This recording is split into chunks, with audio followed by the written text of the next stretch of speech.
Hello. I have a request to read from the novel for you.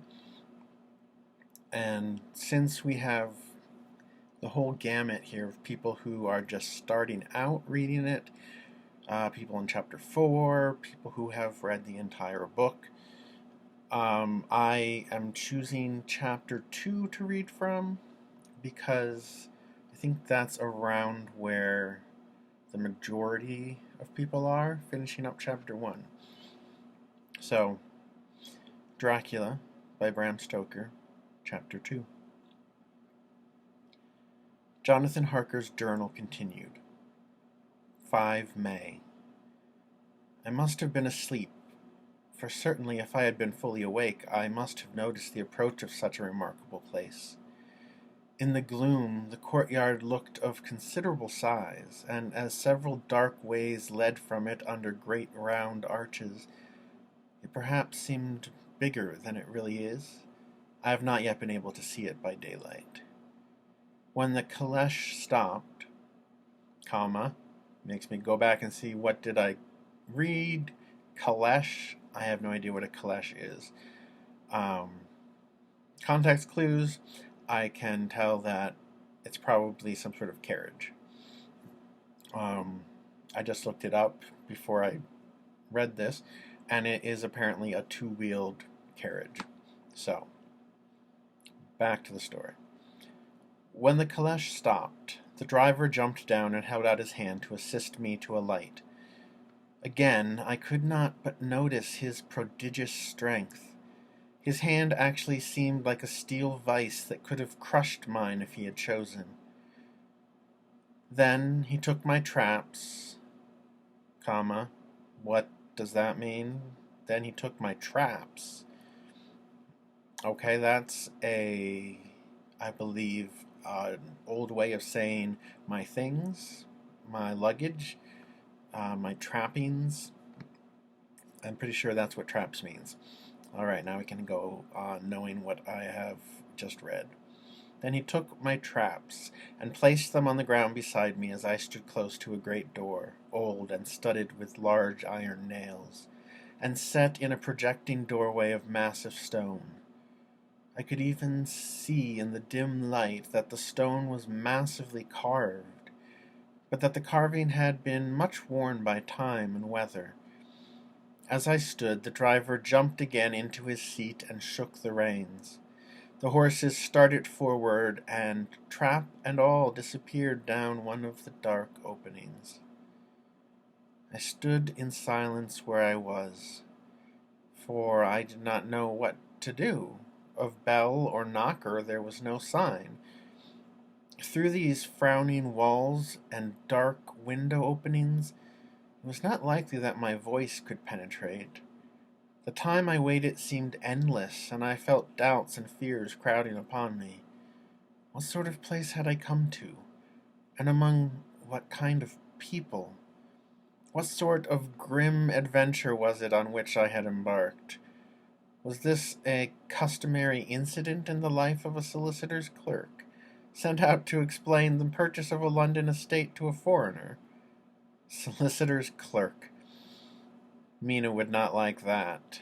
Solicitor, for just before leaving London I got word that my examination was successful, and I am now a full-blown solicitor. I began to rub my eyes and pinch myself to see if I were awake. It all seemed like a horrible nightmare to me, and I expected that I should suddenly awake and find myself at home, with the dawn struggling in through the windows, as I had now and again felt in the morning after a day of overwork. But my flesh answered the pinching test, and my eyes were not to be deceived. I was indeed awake and among the Carpathians. Carpathians, mountains in Eastern Europe. We're in Romania.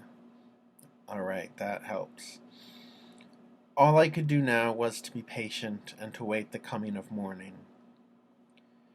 Just as I had come to this conclusion, I heard a heavy step approaching behind the great door, and saw through the chinks the gleam of a coming light. Then there was the sound of rattling chains and the clanking of massive bolts drawn back. A key was turned with the loud grating noise of long disuse, and the great door swung back. Within stood a tall old man, clean-shaven save for a long white mustache, and clad in black from head to foot, without a single speck of color about him anywhere. He held in his hand an antique silver lamp, in which the flame burned without a chimney or globe of any kind, throwing long quivering shadows as it flickered in the draught of the open door. The old man motioned me in with his right hand with a courtly gesture, saying in excellent English, but with a strange intonation, "Welcome to my house. Enter freely and of your own free will." He made no motion of stepping to meet me, but stood like a statue, as though his gesture of welcome had fixed him into stone. The instant, however, that I had stepped over the threshold, he moved impulsively forward, and holding out his hand, grasped mine with a strength which made me wince, an effect which was not lessened by the fact that it seemed cold as ice, more like the hand of a dead than a living man. Again he said, "Welcome to my house. Enter freely, go safely, and leave something of the happiness you bring." The strength of the handshake was so much akin to that which I had noticed in the driver, whose face I had not seen, that for a moment I doubted if it were not the same person to whom I was speaking. So, to make sure, I said interrogatively, "Count Dracula?" He bowed in a courtly way as he replied, "I am Dracula, and I bid you welcome, Mr. Harker, to my house. Come in, the night air is chill, and you must need to eat and rest." As he was speaking, he put the lamp on a bracket on the wall, and stepping out, took my luggage. He had carried it in before I could forestall him. I protested, but he insisted. "Nay, sir, you are my guest. It is late, and my people are not available. Let me see to your comfort myself." He insisted on carrying my traps along the passage, and then up a great winding stair, and along another great passage, on whose stone floor our steps rang heavily. At the end of this he threw open a heavy door, and I rejoiced to see within a well-lit room, in which a table was spread for supper, and on whose mighty hearth a great fire of logs, freshly replenished, flamed and flared. The Count halted, putting down my bags, closed the door, and crossing the room opened another door, which led into a small octagonal room lit by a single lamp, and seemingly without a window of any sort. Passing through this, he opened another door and motioned me to enter. It was a welcome sight, for here was a great bedroom, well lighted and warmed with another log fire, also added to but lately, for the top logs were fresh, which sent a hollow roar up the wide chimney. The Count himself left my luggage inside and withdrew, saying, before he closed the door, "You will need, after your journey, to refresh yourself by making your toilette. I trust you will find all you wish. When you are ready, come into the other room, where you will find your supper prepared." Okay, I've got to go back. They're using a word there that I haven't seen used like that. Making your toilet. I think that is, from what I've looked up, it's just making yourself presentable, washing your face, brushing your teeth, anything like that that you would do in the bathroom. They call making your, I think, toilette is how they pronounce it.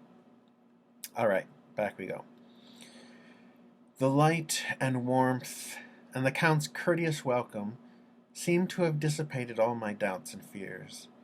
Having then reached my normal state, I discovered that I was half famished with hunger. So, making a hasty toilette, I went into the other room. I found supper already laid out.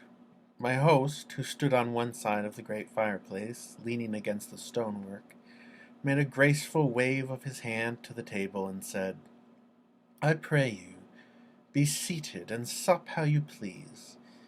You will, I trust, excuse me that I do not join you, but I have dined already, and I do not sup." I handed to him the sealed letter which Mr. Hawkins had entrusted to me. He opened it and read it gravely. Then, with a charming smile, he handed it to me to read. One passage of it, at least, gave me a thrill of pleasure. "I must regret that an attack of gout, from which malady I am a constant sufferer, forbids absolutely any traveling on my part for some time to come. But I am happy to say I can send a sufficient substitute, one in whom I have every possible confidence. He is a young man, full of energy and talent in his own way, and of a very faithful disposition. He is discreet and silent, and has grown into manhood in my service. He shall be ready to attend on you when you will during his stay, and shall make your instructions in all matters." The Count himself came forward and took off the cover of a dish, and I fell to at once on an excellent roast chicken. This, with some cheese and a salad and a bottle of old Tokay, of which I had 2 glasses, was my supper. Going back, Tokay. Okay, that's probably some sort of alcoholic drink. You had 2 glasses of it, so that sort of context for not water or anything. It's probably an alcoholic beverage, Tokay. During the time I was eating it, the Count asked me many questions as to my journey, and I told him by degrees all I had experienced. By this time I had finished my supper, and by my host's desire had drawn up a chair by the fire and begun to smoke a cigar which he offered me, at the same time excusing himself that he did not smoke. I had now an opportunity of observing him, and found him a very marked physiognomy. Okay, physiognomy. That's a term we probably don't know. Physiognomy is the shape of your head. And back in the day, people thought that they could tell your personality by the shape of your head. Fun fact. His face was a very strong, aquiline, with high bridge of the thin nose and peculiarly arched nostrils, with lofty domed forehead, and his hair growing scantily round the temples, but profusely elsewhere. His eyebrows were very massive, almost meeting over the nose, and with bushy hair that seemed to curl in its own profusion. The mouth, so far as I could see it under the heavy mustache, was fixed and rather cruel-looking, with peculiarly sharp white teeth. These protruded over the lips, whose remarkable ruddiness showed astonishing vitality in a man of his years. For the rest, his ears were pale and at the tops extremely pointed. The chin was broad and strong, and the cheeks firm, though thin. The general effect was one of extraordinary pallor. Stop again. Pallor is paleness, whiteness.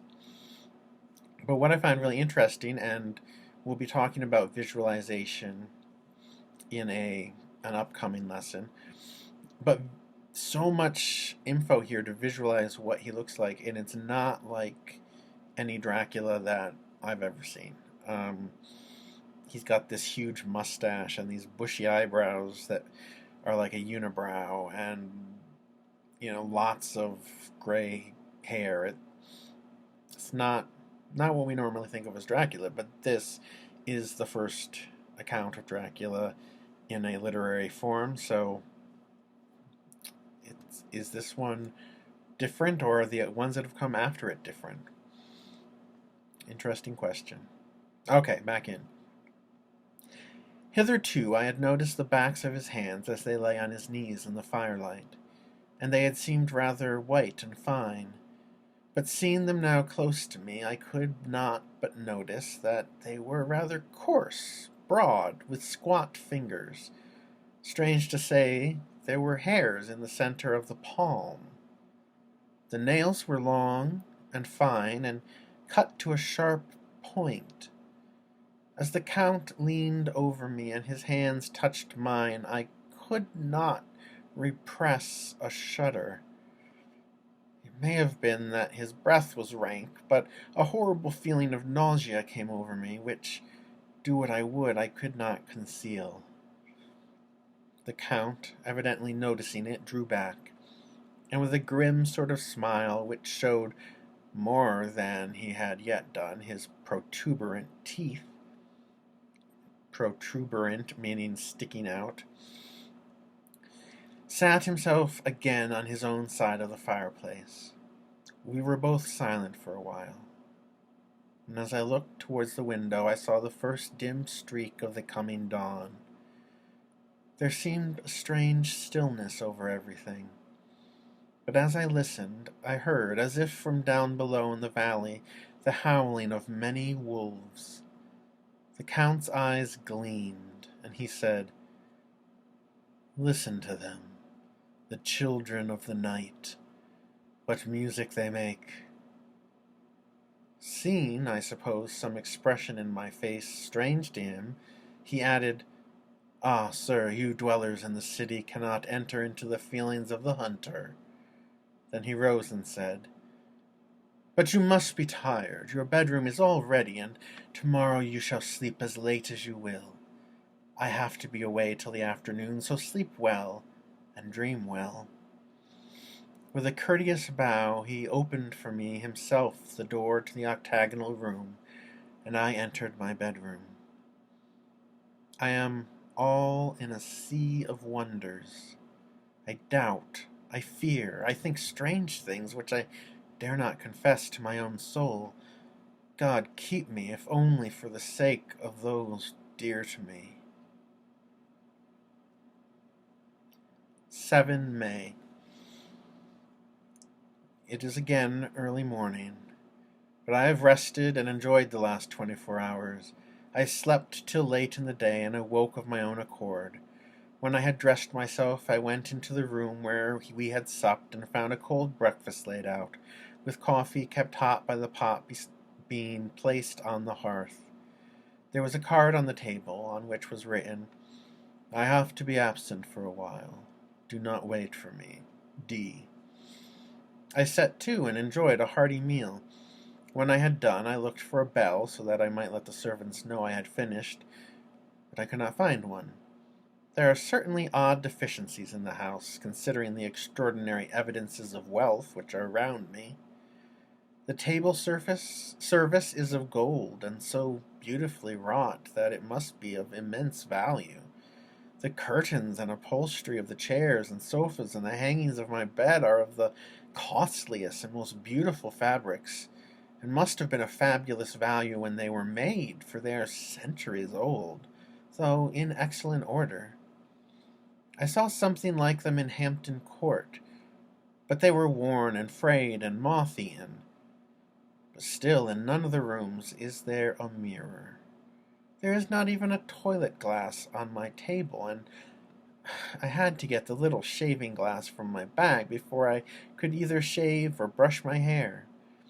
I have not yet seen a servant anywhere, or heard a sound near the castle, except the howling of wolves.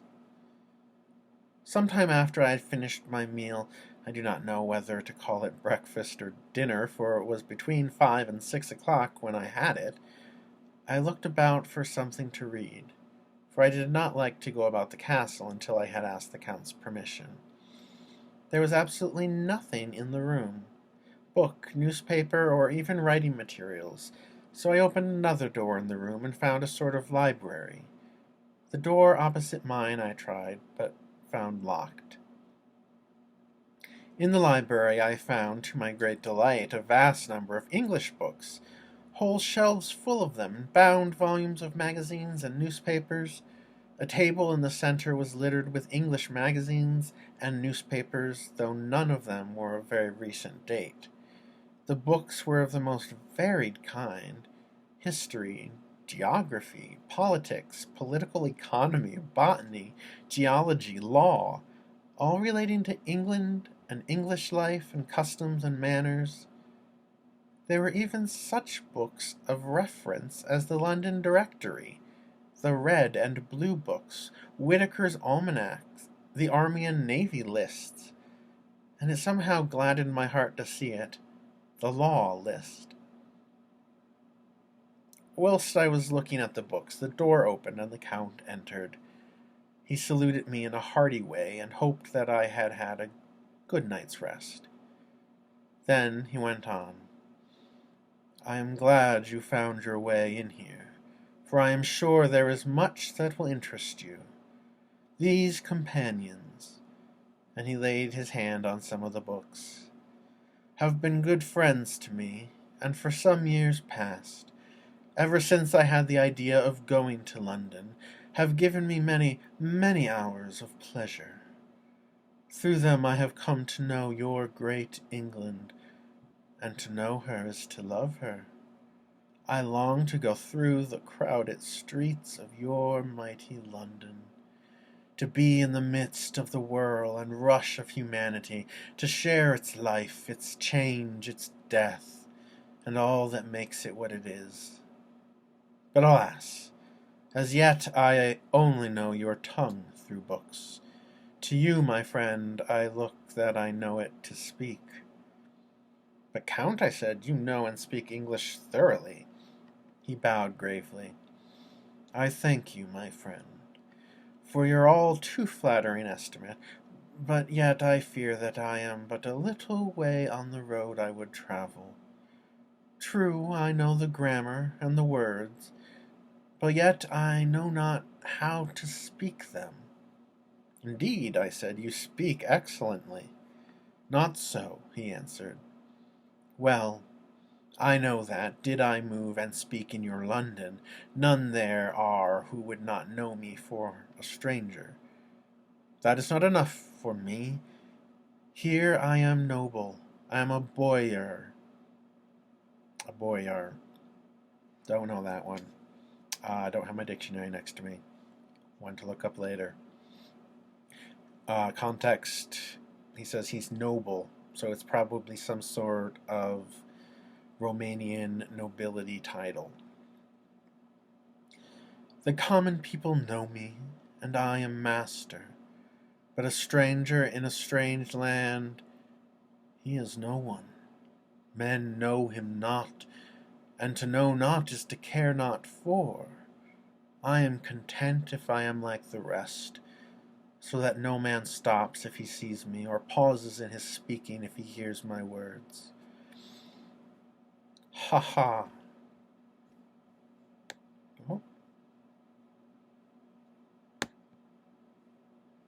Sorry, here, I had trouble turning the page. Now, where am I? A stranger.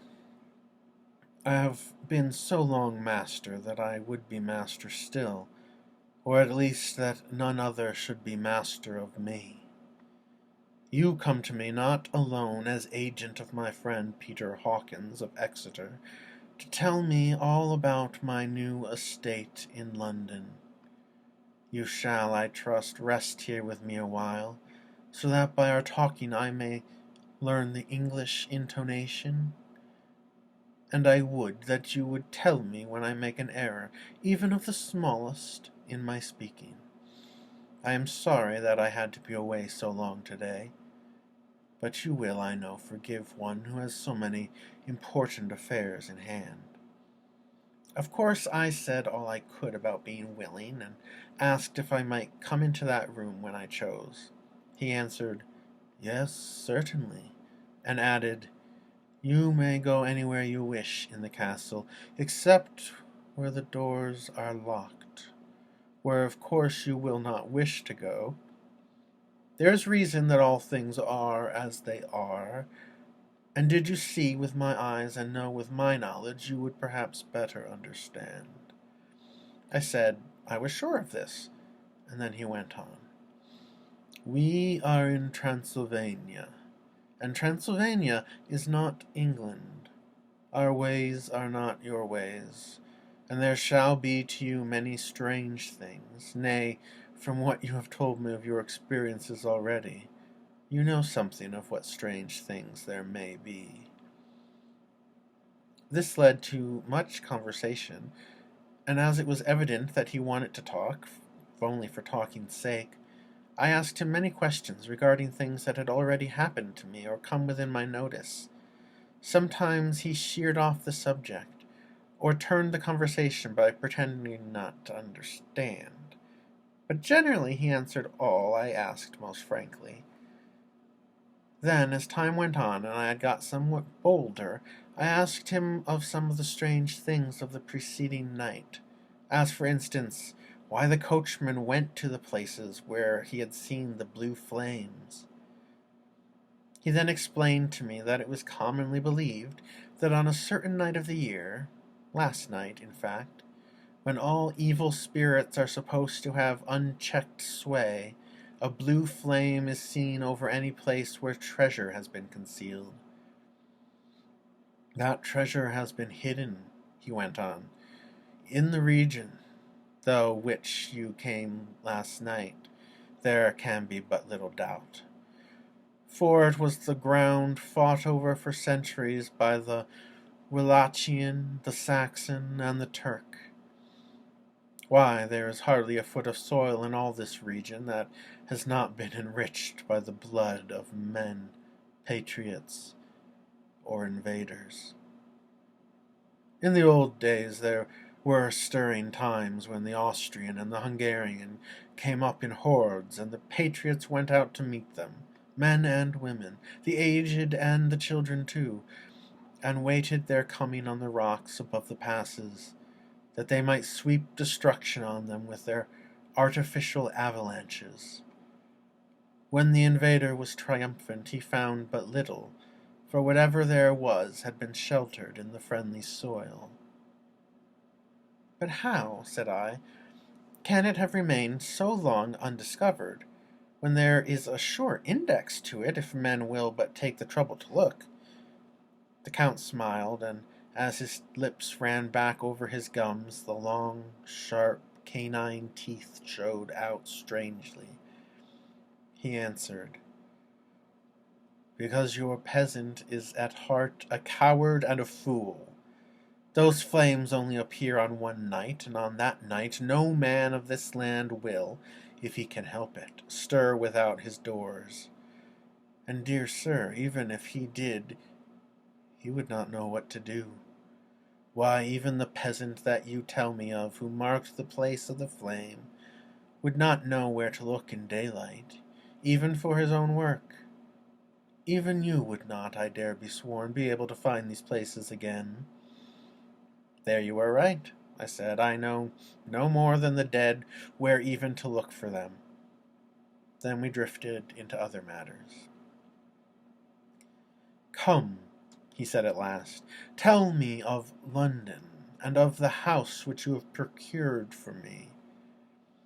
With an apology for my remissness, I went into my own room to get the papers from my bag. Whilst I was placing them in order, I heard a rattling of china and silver in the next room, and as I passed through, noticed that the table had been cleared and the lamp lit, for it was by this time deep into the dark. The lamps were also lit in the study or library, and I found the Count lying on the sofa reading, of all things in the world, an English Bradshaw's Guide.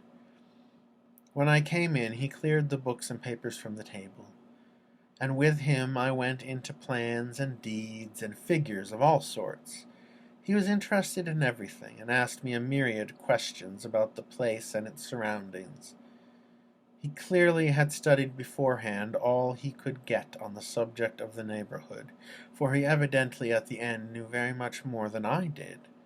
When I remarked this, he answered, Well, but, my friend, is it not needful that I should? When I go there I shall be all alone, and my friend Harker, Jonathan, nay, pardon me, I fall into my country's habit of putting your patronymic first.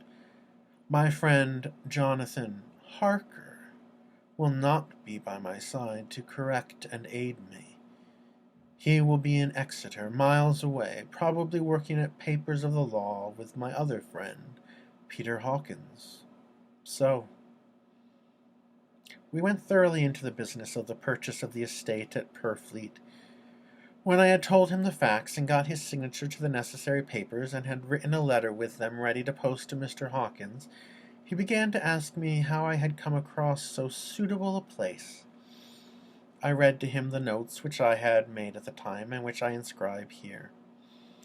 At Purfleet, on a by-road, I came across just such a place as seemed to be required, and where was displayed a dilapidated notice that the place was for sale. It was surrounded by a high wall of ancient structure, built of heavy stones, and has not been repaired for a large number of years. The closed gates are of heavy old oak and iron, all eaten with rust. The estate is called Carfax, no doubt a corruption of the old Quatreface, as the house is four-sided, agreeing with the cardinal points of the compass. It contains in all some 20 acres, quite surrounded by the solid stone wall above mentioned. There are many trees on it, which make it, in places, gloomy, and there is a deep, dark-looking pond or small lake, evidently fed by some springs, as the water is clear and flows away in a fair-sized stream. The house is very large, and of all periods back, I should say, to medieval times. For one part is of stone immensely thick, with only a few windows high up and heavily barred with iron. It looks like part of a keep, and is close to an old chapel or church. I could not enter it, as I had not the key of the door leading to it from the house, but I have taken with my kodak views of it from various points. The house had been added to, but in a very straggling way, and I can only guess at the amount of ground it covers, which must be very great. There are but few houses close at hand, one being a very large house only recently added to and formed into a private lunatic asylum. It is not, however, visible from the grounds. When I had finished, he said, "I am glad that is old and big. I myself am of an old family, and to live in a new house would kill me. A house cannot be made habitable in a day, and after all, how few days go to make up a century. I rejoice also that there is a chapel of old times. We Transylvanian nobles love not to think that our bones may lie amongst the common dead. I seek no gaiety, nor mirth, not the bright voluptuousness of much sunshine and sparkling waters, which please the young and gay. I am no longer young, and my heart, through weary years of mourning over the dead, is attuned to mirth. Moreover, the walls of my castle are broken. The shadows are many, and the wind breathes cold through the broken battlements and casements. I love the shade and the shadow, and would be alone with my thoughts when I may." Somehow his words and his look did not seem to accord, or else it was that his cast of face made his smile look malignant and saturnine. I'm going to let you guys look up those, malignant and saturnine. Presently, with an excuse, he left me, asking me to pull my papers together. He was some little time away, and I began to look at some of the books around me. One was an atlas, which I found open naturally to England, as if that map had been much used. On looking at it, I found in certain places little rings marked, and on examining these I noticed that one was near London on the east side, manifestly where his new estate was situated.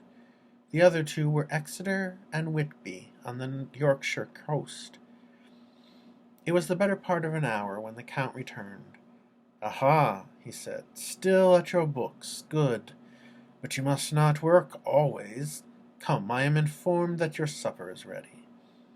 He took my arm, and we went into the next room, where I found an excellent supper ready on the table.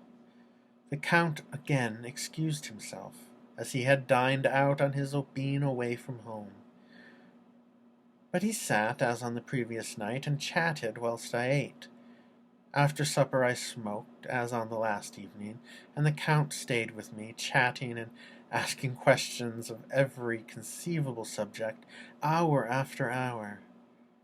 It felt that it was getting very late indeed, but I did not say anything, for I felt under obligation to meet my host's wishes in every way. I was not sleepy, as the long sleep yesterday had fortified me, but I could not help experiencing that chill which comes over one at the coming of the dawn, which is like, in its way, the turn of the tide. They say that people who are near death die generally at the change to dawn, or at the turn of the tide. Anyone who has, when tired, and tied as it were to his post, experienced this change in the atmosphere can well believe it. All at once we heard the crow of the cock coming up with preternatural shrillness through the clear morning air. And there I shall stop. Preternatural means like unnatural. Shrillness is loud and high, usually, sound. Okay, that's page 36 of Dracula. We will leave off there.